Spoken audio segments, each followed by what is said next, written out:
Hello everyone, আসসালামু আলাইকুম। Welcome back to my another recipe. আজকের রেসিপি হচ্ছে বিফ চাপ। আর এই রেসিপিটা এতটাই মজা, যদি ঘরে একবার বানিয়ে থাকেন তাহলে আমি শিওর বাইরে গিয়ে আর এত লম্বা লাইন দাঁড়িয়ে বিফ চাপের জন্য দাঁড়াতে হবে না। আর বানানোর প্রসেসও কিন্তু খুবই সোজা, খুব বেশি ঝামেলার কিছু নেই, আর অনেক বেশি ইনগ্রিডিয়েন্টসের প্রয়োজন নেই। ঘরে থাকা সাধারণ মশলা দিয়ে এই রেসিপিটা বানিয়ে ফেলা যায় একদম চটজলদি। তো এখানে আমি গরুর মাংস নিয়েছি 500 গ্রাম, আর এই মাংসগুলোকে আমি পাতলা করে স্লাইস করে কেটে নিয়েছি। আর মাংসটা যদি পাতলা করে কেটে নেওয়া যায় তাহলে কিন্তু ম্যারিনেট করতে ইজি হয়। এখন মাংসগুলো আমি একটু থেতো করে নেব। আর বিফ চাপ তৈরি করার ক্ষেত্রে এটা হচ্ছে সবচেয়ে ইম্পর্টেন্ট পার্ট। মাংস থেতো করার জন্য আমি এখানে শিল ইউজ করছি, কারণ আমার কাছে মিট হামার নেই। যদি আপনাদের কাছে মিট হামার থাকে তাহলে তো কোনো কথাই নেই, এই মিট হামার দিয়েও কিন্তু খুব সহজেই মাংসটা থেতো করে নেওয়া যায়। মাংস স্লাইসটা যখন শিল দিয়ে থেতলে নিচ্ছি তখন কিন্তু মাংসের স্লাইসটা অনেক পাতলা হয়েছিল এবং আরও একটু বড় সাইজে হয়েছিল। তো এখানে মাংসের সবগুলো স্লাইসে থেতলে নিয়েছি। এখন এগুলো ম্যারিনেট করব। ম্যারিনেট করার জন্য প্রথমে আমি দিয়েছি সয়া সস। এখানে সয়া সস দিয়েছি 2 চা চামচের মতো। আদা, রসুন আর পেঁয়াজ একসাথে ব্লেন্ড করে নিয়েছিলাম, তো এটাও দিয়ে দিচ্ছি। আরও দিয়েছি টক দই 1 টিস্পুন।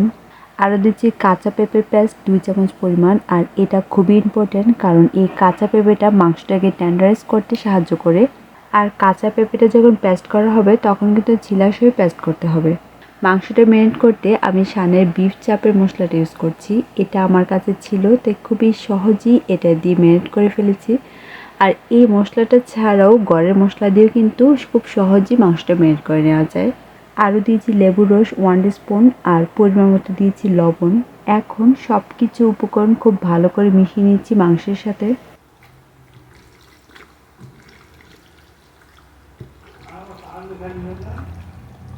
মাংসটা ম্যারিনেট করার সময় আমি কিন্তু কোনো মরিচ দিইনি, কারণ এটা বাচ্চারা যেহেতু খাবে তার জন্য আমি মরিচটা বাদ দিয়েছি। আর কেউ যদি একটু স্পাইসি খেতে পছন্দ করেন তাহলে মরিচ অ্যাড করতে পারেন। মাংসের সাথে সব স্পাইস খুব ভালো করে মাখিয়ে নেওয়ার পর এখন দিচ্ছি বেসন। বেসন এখানে দিয়েছি 1/2 কাপ পরিমাণ। আর মাংসটা বাইন্ডিংয়ের জন্যই এখানে বেসন ইউজ করছি। অল্প অল্প বেসন দিয়ে মাংসের সাথে খুব ভালো করে মাখিয়ে নিচ্ছি। আর এখানে কিন্তু বেসনটা ইউজ করতে হবে, যদি ময়দা বা চালের গুঁড়া কোনোটা দিলে ওইরকম প্রপার যে স্বাদটা আসবে না। তো এখানে সব কিছু মাংসের সাথে খুব ভালো করে মাখিয়ে নিয়েছি। এখন আমি এটা রেখে দেবো ফ্রিজে। আর মাংসটা ম্যারিনেট করে যদি ওভারনাইট রেখে দেওয়া যায় তাহলে খুবই ভালো হয়। আর যদি হাতে সময় না থাকে তাও অ্যাটলিস্ট 3-4 ঘন্টা মাংসটা ম্যারিনেট করে রাখতে হবে। আমি মাংসটা প্রায় 3-4 ঘন্টা ফ্রিজে রেখে দিয়েছিলাম। এখন বের করে নিয়েছি, মাংসটা ভেজে নিব। ভাজার আগে মাংসটা আমি আবারও কিছুক্ষণ হাত দিয়ে মাখিয়ে নিচ্ছি। আর ফ্রিজ থেকে যখন এই মাংসটা বের করি তখন মাংস থেকে কিছু পানি বের হয়েছিল, তো হাত দিয়ে মাখার কারণে পানিটা আবার শুষে যায়। আর এই বিফ চাপটা আমি কিন্তু একদম ডুবো তেলে ভাজবো, তার জন্য কড়াইতে আগেই তেল বসিয়ে দিয়েছি।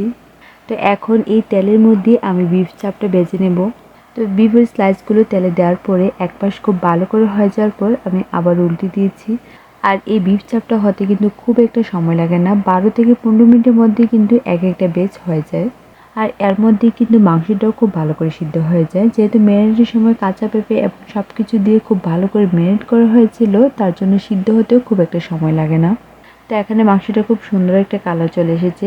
এখন এই মাংসটা আমি উঠিয়ে নিচ্ছি। আর মাংসটা ভাজার সময় খুব সুন্দর একটা স্মেলও বের হচ্ছিল। তো এখানে বিফ চাপগুলো উঠিয়ে নিচ্ছি। এখন দিয়ে দিচ্ছি আরও কিছু মাংস।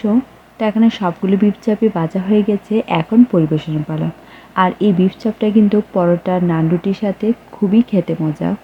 আমার বানানো এই বিফ চাপটা দেখতে যেমন ইয়াম্মি মনে হচ্ছে, খেতেও কিন্তু আলহামদুলিল্লাহ খুবই মজা হয়েছে। আমার পরিবারের সবাই খুবই খুবই পছন্দও করেছে। আশা করছি আজকের বিফ চাপের রেসিপিটি খুবই ভালো লেগেছে। যদি ভালো লেগে থাকে প্লিজ চ্যানেলটি সাবস্ক্রাইব করবেন। সবাই খুব ভালো থাকবেন। Thank you for watching.